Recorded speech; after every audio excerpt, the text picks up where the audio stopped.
Goa Sunyarangi atau Taman Sari Sunyarangi merupakan sebuah situs bersejarah di kota Cirebon yang digunakan oleh para sultan di masa lalu untuk bermeditasi dan mengatur strategi perlawanan terhadap penjajahan Belanda.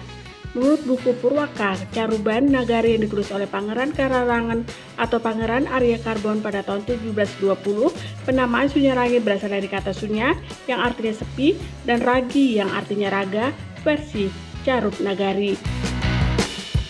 Dengan begitu bisa disimpulkan kalau Gua Sunyarangi merupakan tempat bagi para raja untuk bermeditasi, menenangkan atau mengendalikan raga.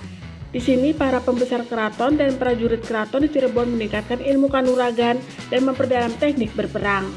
Jika diamati, bangunan seluas 15 hektar tersebut merupakan perpaduan antara gaya Indonesia di zaman kerajaan. Sedangkan ornamennya adalah ornamen Islam, Hindu, dan Tiongkok sebagai bangsa pendatang yang pernah menetap dalam menjalankan industri perniagaan. Di lokasi yang terletak di Jalan Utama Pantura Cirebon menuju Jawa Tengah ini juga pernah digunakan oleh para prajurit kerajaan Cirebon untuk membuat berbagai senjata dalam melawan penjajahan Belanda. Senjata itu berbentuk keris, pusaka, tombak, dan lain sebagainya. Salah satu sultan yang sangat vokal untuk melawan kekejaman rezim Belanda adalah Sultan Muhammad Sofyuddin atau lebih dikenal dengan Sultan Matangaji, dan Goa Sunyarangi pernah menjadi penyelamat dari Sultan Matangaji ketika ia memimpin perang gerilya. Konon, Gua Sunyarangi berada di tengah Danau Jati. Hal tersebut dibuktikan dari konstruksinya yang sebagian besar berbentuk taman air dengan kolam-kolam berukuran sedang yang mengelilingi gua hingga beberapa air mancur mempercantik tampilannya. Saat ini Danau Jati sudah mengering dan menjadi bagian dari Jalan Bypass Brigjen Darsono, Kota Cirebon, dan masuk ke dalam kawasan jalur Pantura, penghubung antara Jawa Barat dan Jawa Tengah. Namun hingga kini, Gua Sunyarangi merupakan salah satu destinasi wisata kota Cirebon yang di dalamnya mengandung sejarah yang sangat berpengaruh untuk warga kota Cirebon.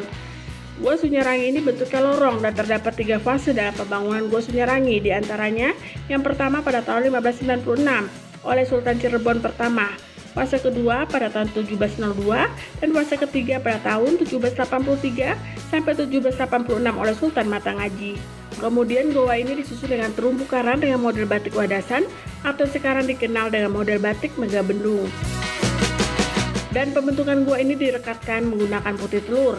Menurut catatan sejarah, putih telur memiliki makna bahwasanya putih artinya suci, telur artinya bulatkan tekad.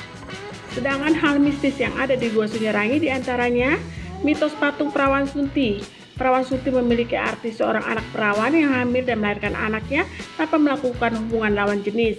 Lalu mitos adanya ruang Makkah Madinah. Dan ketiga, mitos kelengkeng atau monumen. Keempat, mitos patung Siwa yang dirubah menjadi kaji sela.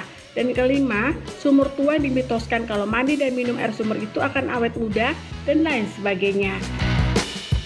Dengan sejarah berikut mitos yang ada di dalam Gua Sunyarangi ini, maka sebagai warga Indonesia yang baik, hendaknya melindungi dan tidak merusak salah satu peninggalan bersejarah satu ini.